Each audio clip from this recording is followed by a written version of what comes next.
साधना के दो मार्ग हैं और ये दो मार्ग के बारे में बताना जरूरी है, तभी आप लोगों को समझ आ पाएगा। साधना में पहला आता है दक्षिणा मार्ग, जिसमें माला जाप, यंत्र पूजा, देवी देवता का पूजा, किसी भी प्रकार की साधना पूजा,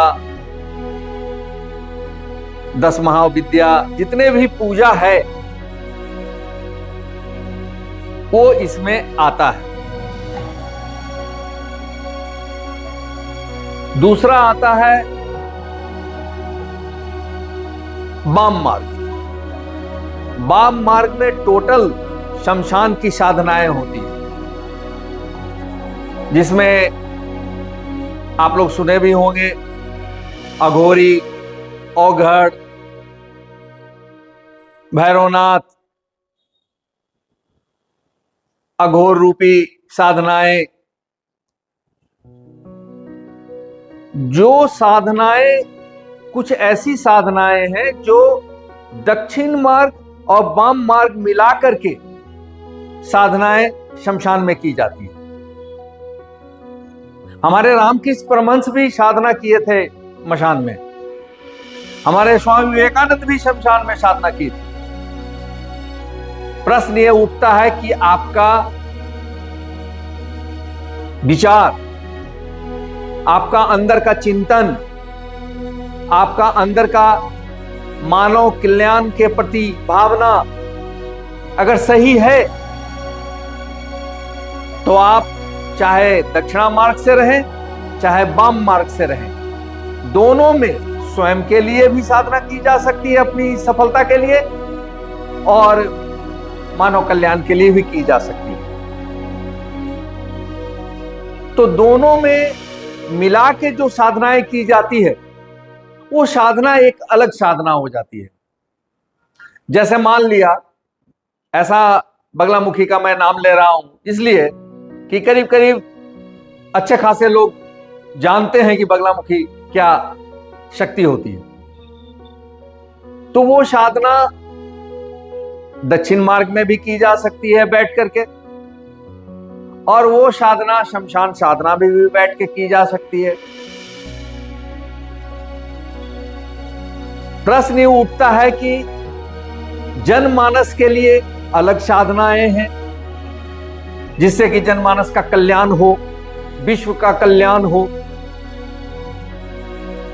समाज का कल्याण हो, और हमारे खुद भोलेनाथ मशानी है, तो मशान साधना में हमारे भोलेनाथ भी आते हैं। तो जो मशानी साधना है, शमशान साधना है, उसमें साधनाएं का जो फल है वो बड़ा गुप्त होता है। हर लोग इस शमशान साधना को नहीं कर पाते हैं, भय होता है लोगों को करने का। लेकिन हम उस रास्ते से गुजर चुके हैं, हमें तो कभी भय नहीं लगा, इसलिए कि हम गुरु के मार्गदर्शन में चल रहे थे और हमें पूर्ण सफलता मिली।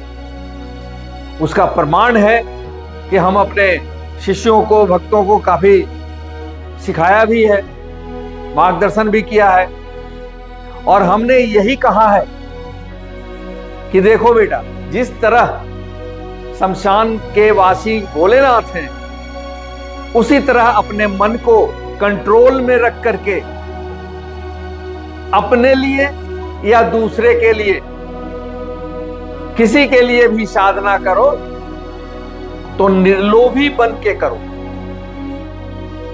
किसी के प्रति क्लेश मत रखना। हम लोग राह चलते भी औघरा घोड़ी देख लेते हैं, क्या जरूरी है, क्या सत्य है कि वो सही ही हो, लेकिन उनके नाम का भी हम लोग अपमान करना नहीं चाहेंगे। मगर आजकल लोग उनके नकल करके जनमानस को एक तरह से कहा जाए ठगी के शिकार बनाए चले जा रहे हैं। ऐसा नहीं होना चाहिए, क्योंकि ये मार्ग बहुत पवित्र है।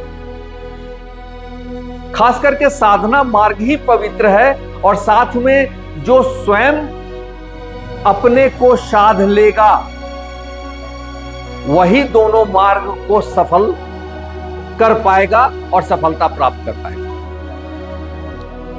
हमारा तो बस इतना आपसे कहना है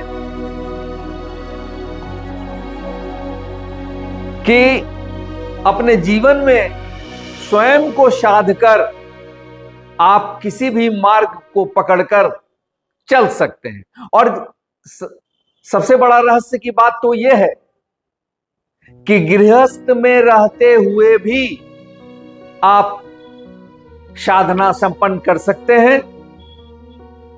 मैं किया हूं।